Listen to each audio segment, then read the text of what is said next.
চাওক মই অসমীয়া এটা ফকৰা যোজনা আছে যে আহিল কণা গ'ল কণা খাগৰি কাটিল তিনি কণা। এতিয়া ৰাহুল গান্ধীৰ যি যাত্ৰা, ইয়াৰ আগৰ ইলেকশ্যনতো তেওঁবিলাকে মধ্যপ্ৰদেশ হওক ৰাজস্থানৰ হওক বিভিন্ন ধৰণে কাৰ্যক্ৰম কৰিছিলে।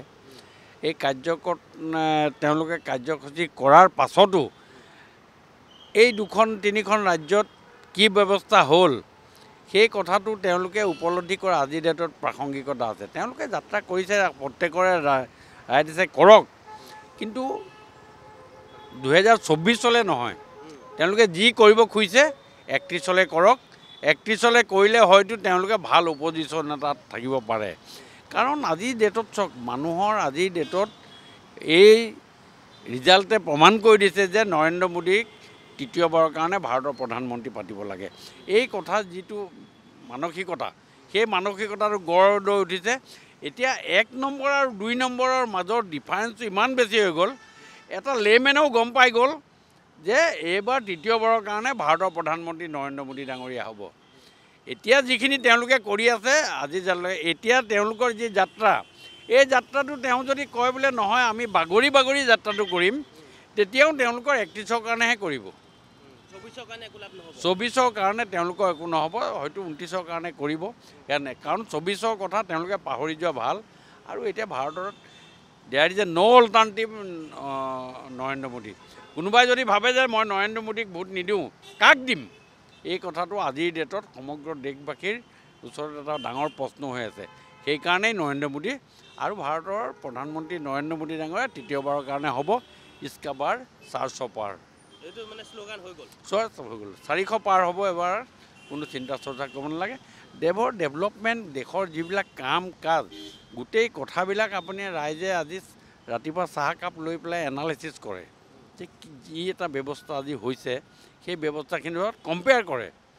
এই একেখন কংগ্ৰেছৰ চৰকাৰে 138 বছৰীয়া এটা কংগ্ৰেছৰ দল, সেই সময়ত জৱাহৰলাল নেহৰুৱে কৈছিলে মাই হাৰ্টছ গ' to the people of Assam বুলি অসমখন এৰি দিছিলে। আৰু একে ভাৰতবৰ্ষ সেই গণতান্ত্ৰিক দেশ এখনৰ প্ৰধানমন্ত্ৰী এজনে উত্তৰ পূৰ্বাঞ্চল 60 বাৰ ভ্ৰমণ কৰিলে। এই কম্পেৰিজিম যিটো যে এজন প্ৰধানমন্ত্ৰীয়ে অসমখন এৰি দিছিলে 62 চনৰ চীনা যুদ্ধৰ সময়ত, আৰু একেখন দেশৰে প্ৰধানমন্ত্ৰী এজনে 60 বাৰ ভ্ৰমণ কৰিলে। এই কথাবিলাক মানুহে ৰাতিপুৱা চাহকাপ লৈ চিন্তা চৰ্চা কৰে। মই আপোনালোকক খুব উপলব্ধি কৰি কৈছোঁ, মই বহুত মানুহৰ লগত মই ইণ্টাৰেক্ট কৰিছোঁ।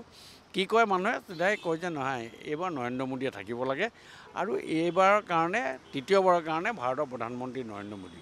আৰু বহুতে কৈছে যে এইটো ন্যায় যাত্ৰা কৰিব, গতিকে অসমত অন্যায় হোৱাই নাই, ন্যায় যাত্ৰা কৰি কি লাভ আছে? এনেকুৱা ধৰণৰ চাওক, এইবিলাক কথা সৰু সৰু কথা যিবিলাক, এইবিলাক কথা অইন ধৰণৰ মানুহবিলাকে চিন্তা চৰ্চা নকৰে।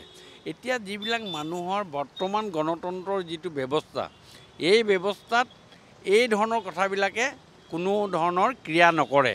এতিয়া কথা হ'ল যে আমাৰ ডেভেলপমেণ্ট কি হৈছে, আমাৰ ইনফ্ৰাষ্ট্ৰাকচাৰ ডেভেলপমেণ্ট কি হৈছে, দলংখন হৈছে নাই, আমাৰ ন্যায় আমি পাইছোঁ নাই। ন্যায় মানে এইবিলাকে মানুহে ন্যায় বুলি বিবেচনা কৰিছে।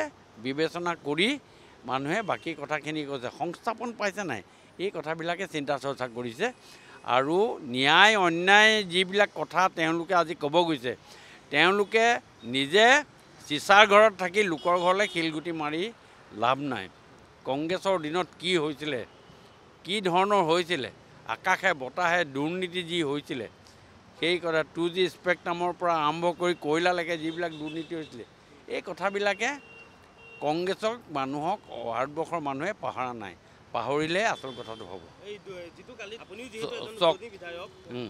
চাওক, প্ৰথম কথা হ'ল ইয়াৰ ৰেকলেছ ড্ৰাইভিং আৰু গাড়ীৰ চলোৱাৰ মানসিকতাটো যদি আপোনাৰ ঠিক নহয়।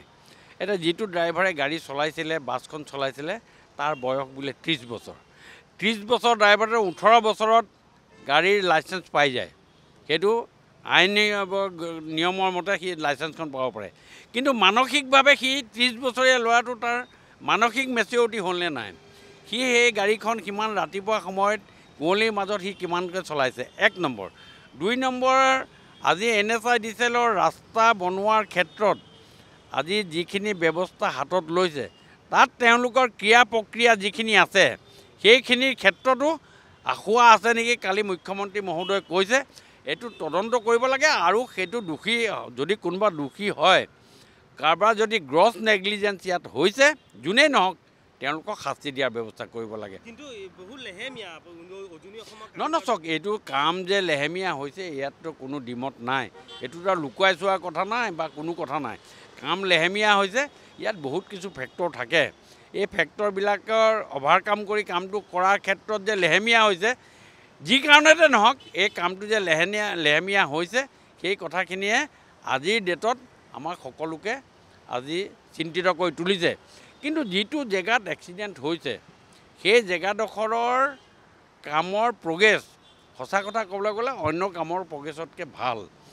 আৰু বহুত জেগাত হোৱা নাই কিন্তু সেইডোখৰ জেগাত হেৰিৰ পৰা লৈ যোৰহাটৰ পৰা লৈ দেৰগাঁও গোটেইখিনি ৰাস্তা পদূলি দেৰগাঁও চহৰ এক্সপাণ্ড কৰি লৈ সেই কামৰ ক্ৰিয়া প্ৰক্ৰিয়াখিনি ভালেই হৈছিলে কিন্তু ইয়াত গোটেই বস্তুটো এটা খুব সূক্ষ্মভাৱে খুব ভালকৈ তদন্ত কৰি ব্যৱস্থা কৰি দোষীক শাস্তি দিব লাগে আৰু আগন্তুক দিনত এই কথাবিলাক মানসিকভাৱে হ'লেও সকলোৰে এইটো ক্ৰিয়া কৰিব লাগে এটা মোক যদি আপোনাৰ ভাৰতৰ প্ৰাইম মিনিষ্টাৰ পাতি দিলে আৰু মই যদি উভত গৈ নাচোঁ মোৰ মানসিকতাটোৱে মই ভাৰতবৰ্ষৰ প্ৰাইম মিনিষ্টাৰ হ'ব পৰা কেপাচিটি আছেনে নাই এই কথাটো চিন্তা কৰিব লাগিব 30 বছৰীয়া ল'ৰা এটাক এখন বাছ চলাবলৈ দি দিছে সি চলাইছে বাছখন কিন্তু বাছখন চলাওঁতে সতৰ্কতামূলক যিটো ব্যৱস্থা সেই ব্যৱস্থাটোৰ মানসিকভাৱে সি চিন্তা চৰ্চা কৰিছে নাই এইটোৱে আজিৰ ডেটত আটাইতকৈ ডাঙৰ